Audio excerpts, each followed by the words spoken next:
Well, our correspondents are following the latest developments from Tehran, Doha and Washington, D.C. Let's begin there, though, with Mike Hanna. Mike, the U.S. has launched a third wave of strikes over the past 24 hours. What are you hearing there from the U.S. military, Mike? Well, U.S. Central Command CENTCOM says that it is once again striking at targets associated with Iran's attempts to control the Strait of Hormuz. These targets typically involve Coast Guard stations, drone batteries, missile batteries. So this is ongoing now. It is now been continuing for a number of days, these daily strikes being carried out by the U.S. military. So this is something that President Trump says will go on, and he has indicated too that it may even extend further than the current range of targets moving into Iran's interior, should he not get some kind of deal or some kind of agreement in the next few days. Mike, stay with us. Let's bring in Tohid Asadi. He joins us live now from Tehran. Tohid, so what are you hearing there in Iran about how intense these American strikes are? Well, it's yet another night of American strikes targeting Iranian southern coast in different strategic locations. We've got the latest from Qeshm Island, the largest island in the vicinity of the Strait of Hormuz, where explosions are reported. Also in Bandar Abbas, we've got similar reports about explosions. Again, another important port city for the country in Sirik, which oversees the Strait of Hormuz. We've got explosion sounds. Also in southeastern parts of the country in Sistan province, we've got Chabahar and Konarek, and also actually Rask city, in which explosions are reported. In Ahvaz, we've got several explosions over the past few hours, in one of which a hospital was targeted, or at least was impacted, as a result of which that was evacuated. And we've got reports about damage to the cancer treatment, the child cancer treatment on that hospital. That's something that we heard from the health ministry of the country, which also came out to give a number of the latest actually casualties over the past few days since the initiation of this recent round of strikes, saying that so far more than 300 people have been injured and at least 35 people have been killed as a result of this new round of escalation, new wave of strikes. And in return, we are hearing from Iranians talking about their retaliatory strikes targeting U.S. military assets across the region. And Tohid, earlier today, CENTCOM announced it struck Iranian targets on Greater Tunb Island. Tell us more about the significance of this island. Well, this is important, very much important, for several reasons. First, this is one of the three controversial islands alongside Lesser Thon and Bu Musa Islands.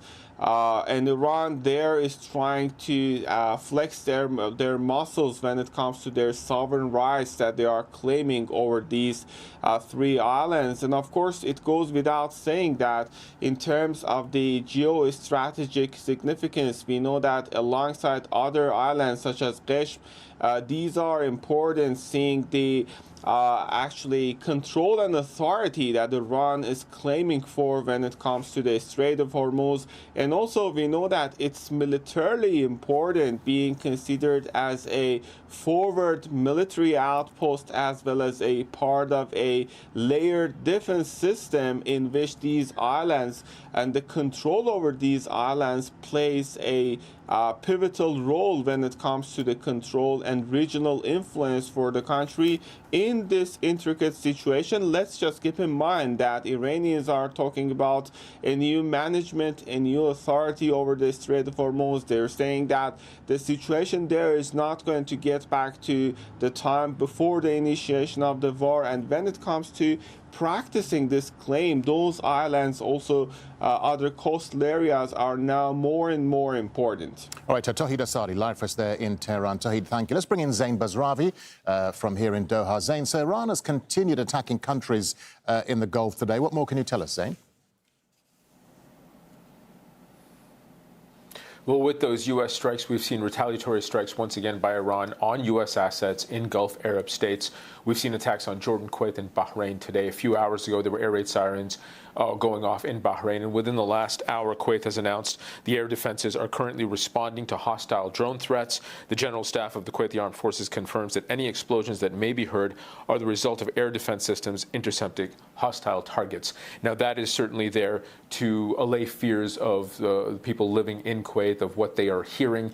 Air defenses going off. We've heard similar announcements anytime there are attacks on Gulf Arab states. But we also know from the early days of the war, the reports that followed after, that as Iran continues strikes throughout the day, multiple drones, multiple missiles, what it is trying to do is zero in on U.S. military personnel, U.S. assets on the ground, of which there are thousands in these three countries that came under attack today. And we do know that they do tend to cause damage when they do hit. So what we are hearing are defensive weapons going off, but no doubt Iran trying to continuously zero in with those strikes that it is continuing to carry out throughout the course of these days and nights. All right, Zain, stay with us. Let's go back to Mike Hanna in Washington. Mike, so President Trump has been talking about the Iranian negotiators at an event in Pennsylvania. What's his messaging?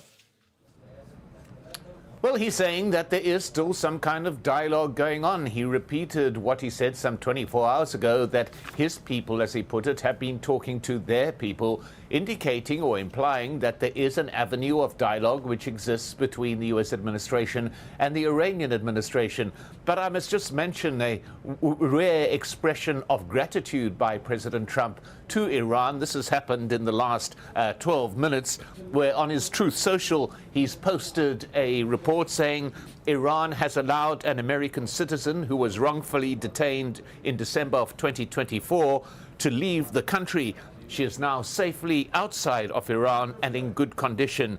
He continues, the United States of America appreciates this gesture of goodwill by Iran. So, rare expression of gratitude by President Trump at a time that relations between the U.S. and Iran continue to intensify, as does the ongoing conflict. All right, Mike Hanna, live for us here in Washington. Mike, thank you. Let's go back to Zein Basravi here in Doha. Zain, so are Gulf states still happy to mediate between the U.S. and Iran, given this ongoing escalation?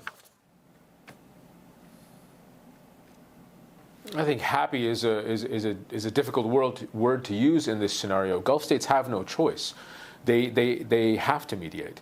They are stuck in the middle of this geographically, politically, militarily, and not mediating means simply allowing the conflict to escalate unchecked. And at the moment, looking at the field of play, it does seem to be that the hawks in Tehran and Washington are the ones leading the charge as to how this conflict plays out, the direction of this conflict. It is continuing to escalate.